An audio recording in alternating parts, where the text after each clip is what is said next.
Hi everyone, welcome to my super easy beginners series. I've got a small piece of paper, 5 by 7 inches. I'm going to do a lovely summer, English summer countryside scene with some trees and some beautiful clouds. So the palette that I'm using is a Cotman palette. I've got a link to that in the description as well. My brushes are round number 6, a round number 10 and a number 2 rigger. So I'm keeping it nice and simple. When you're learning, you want to use what you have and keep it nice and simple.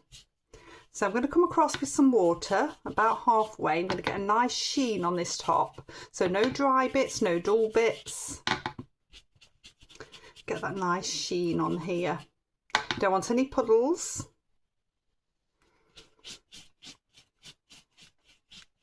Because we're on a small piece of paper, round number 10 does this perfectly fine. So I'm just checking it's nice and even there.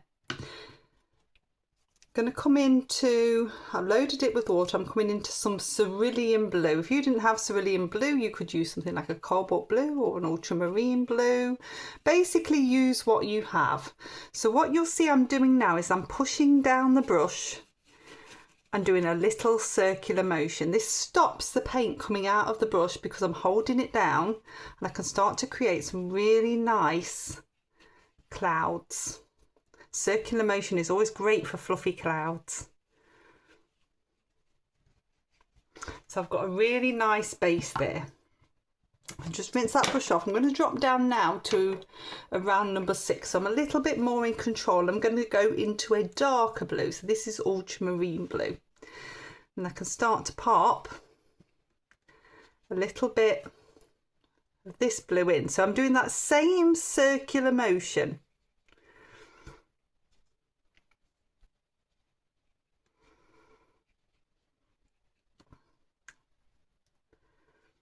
Taking some of it into the white cloud as well,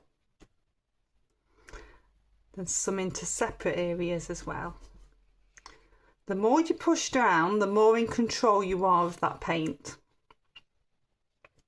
Take a little bit into this corner as well.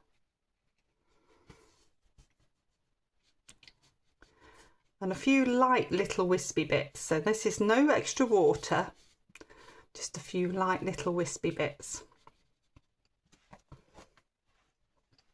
That's coming really nicely together. If I dab this brush off totally, then I'm just going to use the little bits that are left on the brush. So there's a little bit of residue paint just to come through that white, because I don't want it to be so stark.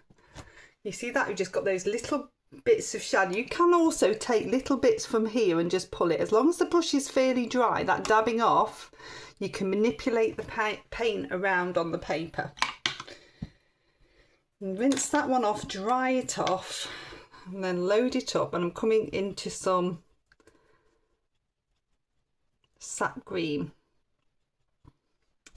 So this is still nice and wet. This paint's nice and thick, and it's going to create a nice soft tree line. You see how I've got the bush upright? That's going to create a nice, the tip of that brush is creating those lovely trees. I'm going to come all the way along this edge. So we're touching onto the hard edge, but then we're just letting that paint run up. And because it's nice and thick, it's just doing its thing.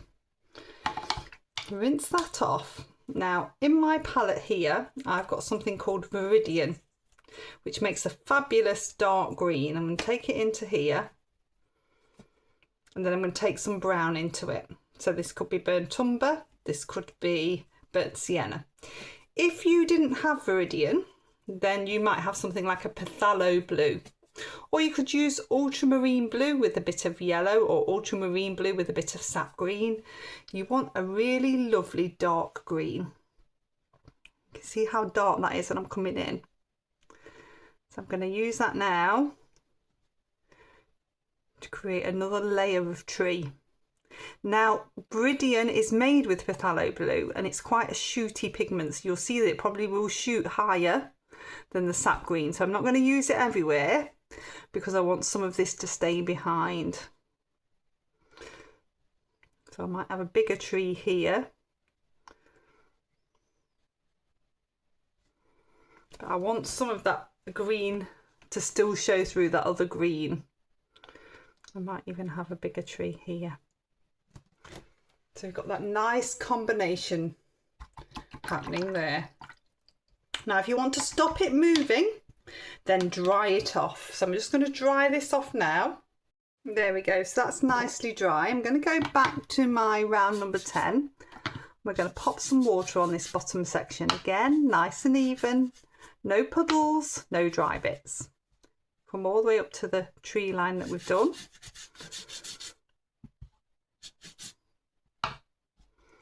I'm going to go for a lovely yellow. So this is cadmium yellow. You could use raw sienna if you had raw sienna. You could use yellow ochre. I'm going to get that lovely hay feel on the fields.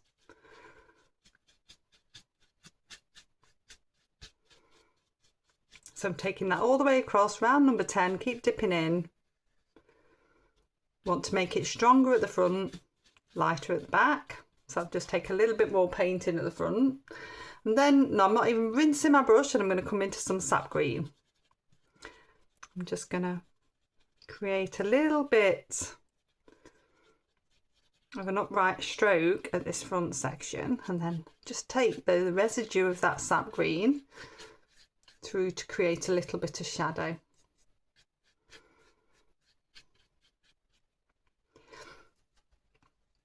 Dip into a little bit of, this is burnt sienna. If you didn't have burnt sienna, you could just use burnt umber. You could use a little bit of cadmium red if you wanted. Again, we're just popping a little bit of warmth in this front section, more of that sort of vertical stroke, and then I'm going to take a little bit of that just into that back section as well. So it's starting to build up, lighter towards the back, bolder towards the front. I'm going to come down to a rigger now. So this is a long thin brush. It's great for grassy type things, and I'm just going to start to create some stems here. I'm thinking cow parsley and some grasses. Variety of heights.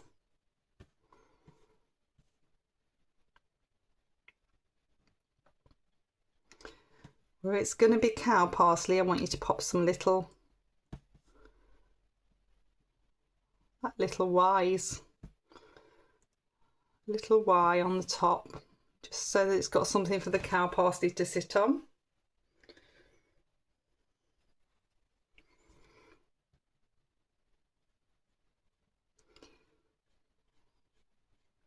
Just take a few more, just varying the strokes. So I'm coming upwards now,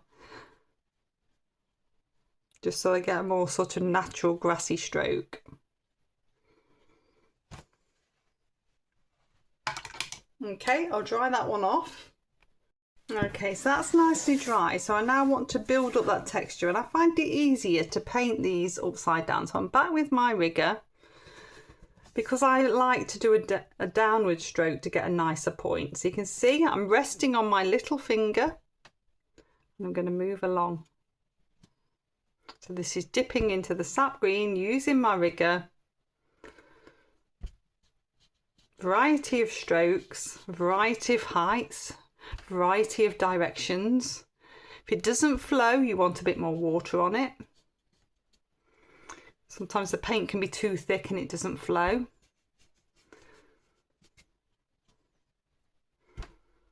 Come into some of these cow parsley. It's nice to have a softer focus, but it's also nice to have these harder edges in the foreground because it gives a sense of distance. Then I'm going to come into some burnt sienna as well.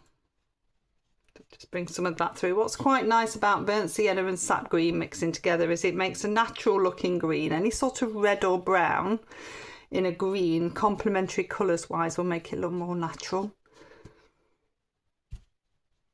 Often when you look into the grass, you can see the brown and you can see the green as well.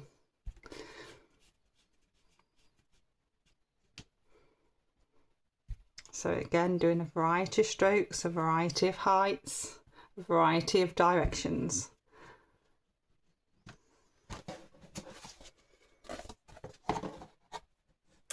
There we go. So I'm just going to dry that one off. Okay, so there's lots of different ways you can do the white of the cow parsley. I have got here a gel pen. So these are very cheap to pick up off Amazon. This is an Artex brand and it works really nicely and effectively. I'm just dotting this on. I did used to quite like the Pentel pens and they are still very good, but they do tend to dry up quite quickly. So this Artex brand, which is a very cheap one off Amazon, seems to be a lot better. And they are very good at being opaque. Sometimes you get artist pens and a lot of them are oil based, so when you put them on you think, oh, these are great, and then it dries and it disappears and you can see everything underneath. So gel pens are brilliant, and I'm just dotting this on to create the cow parsley. You can dot little extra bits on. If you didn't have a gel pen and you didn't want to buy one, because I'm all about using what you have, you could use a little bit of gouache. You could use a little bit of Chinese white, you could use a white pastel pencil, you could use a little bit of acrylic ink. There are lots of options, a little bit of acrylic even. So don't feel, just because I'm saying this is great, that you have to buy it. You don't have to buy anything. Use what you have. Only buy what you want. And that can come with time. It's about learning with what you've got. Okay. There we go, that's all finished. I've taken the tape off so you get the full effect. It's a really pretty summer scene which is showing you how to create some cloudy effects, some trees, a sense of distance in the field, and the cow parsley and grasses at the front. So I hope you've enjoyed it. I have plenty more videos for you to watch. I have several series just for beginners in my playlist section. I'll pop a video here and a playlist here as well for you. Please do like, subscribe and share. If you really like this and want something more complex, then I have a members option which you can look at.